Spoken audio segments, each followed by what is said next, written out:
Welcome back to my channel blogging আড্ডা ওই তোমরা সবাই কেমন আছো? আশা করছি সবাই খুব ভালো আছো আর আমিও অনেকটা ভালো আছি। তো চলো আজকের ভিডিওটা শুরু করা যাক। আগের দিন ছিলাম এই বাড়িতে আর এখন সকালবেলা উঠে ব্রাশ করে চলে এসেছি আর দিদিভাই সিদ্ধ ভাত রান্না করে দিয়ে গেছিলো, সেটাই সবাই খেয়ে তাড়াতাড়ি করে স্নান করে একটা নতুন শাড়ি পরে রেডি হয়ে গেছি। আর আজকে যেহেতু পাশেই অনুষ্ঠান তাই একটু তাড়াতাড়ি স্নান করতে হয়েছে, যদিও ভীষণ ঠান্ডা লাগছিল তবুও। আর এদিকে রিমা ইপসিতাও স্নান করে চলে এসেছে আর বরমশাই গেছে আমাদের ওই বাড়িতে মানে আমার বাপের বাড়িতে মাকে আনতে, কারণ মাও রেডি হয়ে ফোন করেছিল তো গিয়ে নিয়ে আসবে মাকে। আর এখন আমরা সবাই যাব একটুখানি বাইরে তিন বোনে মিলে, দেখা যাক গিয়ে বাইরে কি হচ্ছে কি না হচ্ছে, এখনো পর্যন্ত যাইনি। তো এসে দেখলাম যে কালকে তো কিছু কিছু দল এসেই গেছিলো, আজকে আরও দল আসছে। আর এই যে দেখো মাও চলে এসেছে, আমরা সবাই দাঁড়িয়ে দাঁড়িয়ে দল আসাই দেখছিলাম আর কি, মজা করছিলাম এখানে। আর এরপরে চলে গেছিলাম একটুখানি মেলাতে সবাই মিলে খাবার দাবার খেতে, স্পেশালি রিমার জন্য যাওয়া হয়েছিল, কারণ আগের দিন রাতে ও এগরোল খেয়ে এত ভালো লেগেছে ওর যে আজকে সকাল থেকেই শুরু করেছে, তাই জন্য গেছিলাম। তো গিয়ে এগরোল নিয়ে এলাম আর তারপরে একটু মেলাটা দেখো তোমাদের দেখাচ্ছিলাম। একদমই ফাঁকা ফাঁকা, রাতে অনেক লোক ছিল তবে এখন ফাঁকা, কিন্তু একটু পরে আর ফাঁকা থাকবে না, আবার লোকজন এসেই যাবে। তো এই যে দেখো বাড়িতে আমাদের সব পুচকে পাচকাগুলোও চলে এসেছে, সব মানে আমার ভাসুরের ছেলে মেয়েগুলো। তো ওদের সঙ্গে একটু ঘুরছিলাম, মেলায় গেছিলাম, ওদের সবাইকে খাবার কিনে দিলাম।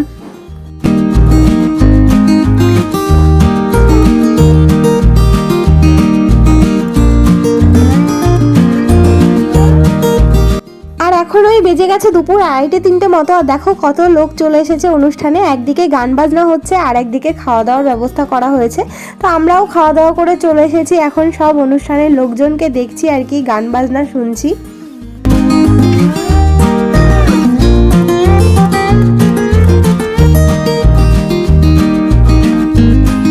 তবে হ্যাঁ, অনুষ্ঠানে আর কিছু করি আর না করি আমরা কিন্তু চুটিয়ে আইসক্রিম খেয়েছি। ঠান্ডাটা তো ভীষণ পরিমাণে পড়েই গেছে, সোয়েটার চাদর টুপি সব পরে নিয়ে আইসক্রিম খেয়েছি, কারণ আমরা আইসক্রিম খেতে এতটাই ভালোবাসি যে আইসক্রিম খাওয়ার পর যদি শরীর খারাপও করে সেটাতেও আমরা রাজি, তবে আইসক্রিমটা খেতেই হবে।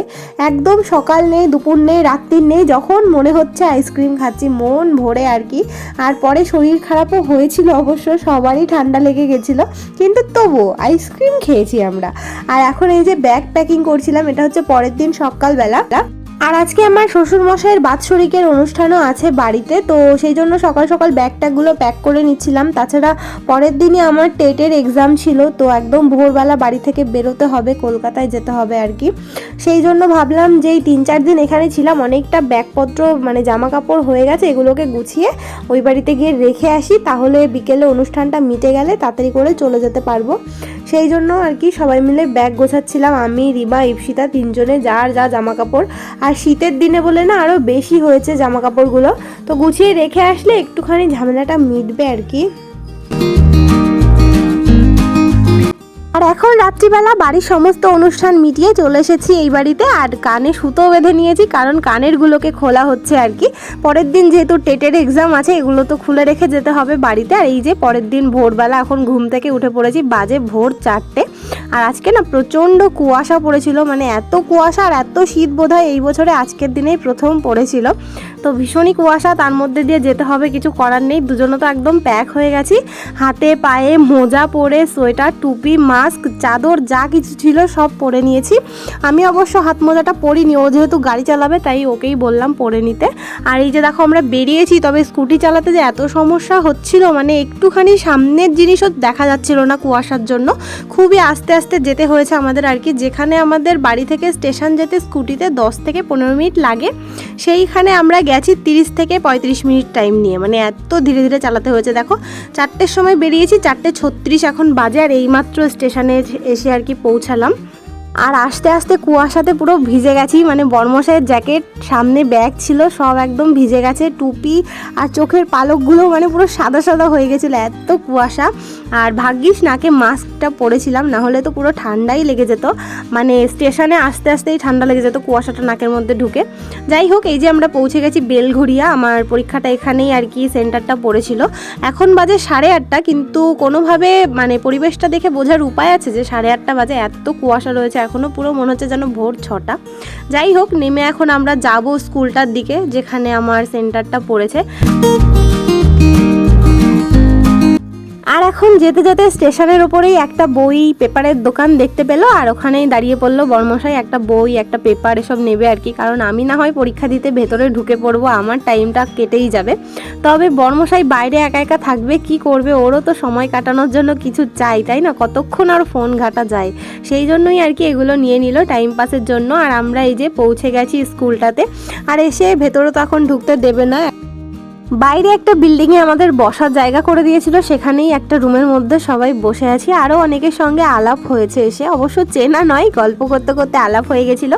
তো এখানে অনেকক্ষণ থাকলাম, আর এই যে 9:30 থেকে এখানে লাইন লাগিয়ে দিয়েছে, ভেতরে ঢুকাচ্ছে স্টুডেন্টদেরকে আর কি, পরীক্ষার্থীদেরকে, কিন্তু আমি এখনও যাইনি, এখন বেজে গেছে ওই 11:15 মতো, 9:30 থেকে ঢুকাচ্ছিল, তবে আমি বাইরেই বসেছিলাম, অত আগে আগে ভেতরে গেলে আরও বোর হয়ে যেতাম, সেই জন্য আর কি। তো ওই যে 11:15 বেজে গেছে বলে ভাবলাম এবারে আমিও লাইনে দাঁড়িয়ে পড়ি, না হলে ঢুকতে ঢুকতে অনেকটা লেট হয়ে যাবে আর কি।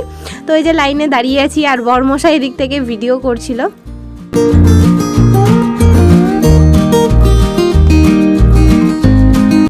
এখানে দাঁড়িয়ে দাঁড়িয়ে একদিকে ভীষণ এক্সাইটেড লাগছিল, আরেকদিকে ভীষণ টেনশনও হচ্ছিল, ভেতরে গিয়ে কি করব জানি না, কারণ সারা বছর পড়াশোনা না করলে যেটা হয় আর কি, পরীক্ষার আগে ভয়টা একটু বেশিই লাগে।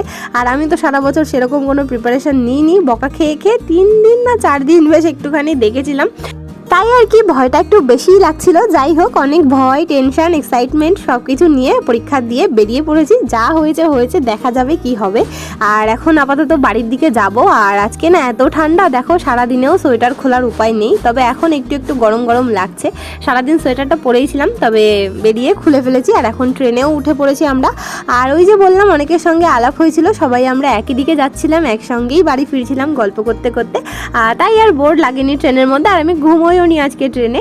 তো এখন এই যে পৌঁছে গেছি আমরা রানাঘাটে, এবার রানাঘাট থেকে ট্রেন ধরে যাব বাড়িতে। তো চলো আজকের ভিডিওটা এখানেই শেষ করছি, তোমাদের কেমন লাগলো অবশ্যই কমেন্ট করে জানিও, যদি কেউ নতুন থাকো আর আমাকে ভালো লাগে তাহলে চ্যানেলটা সাবস্ক্রাইব করে আমার পাশে থেকো। তোমাদের সঙ্গে দেখা হবে নেক্সট ভিডিওতে, ততক্ষণ সবাই খুব ভালো থেকো, সুস্থ থেকো, আনন্দে থেকো, বাই বাই।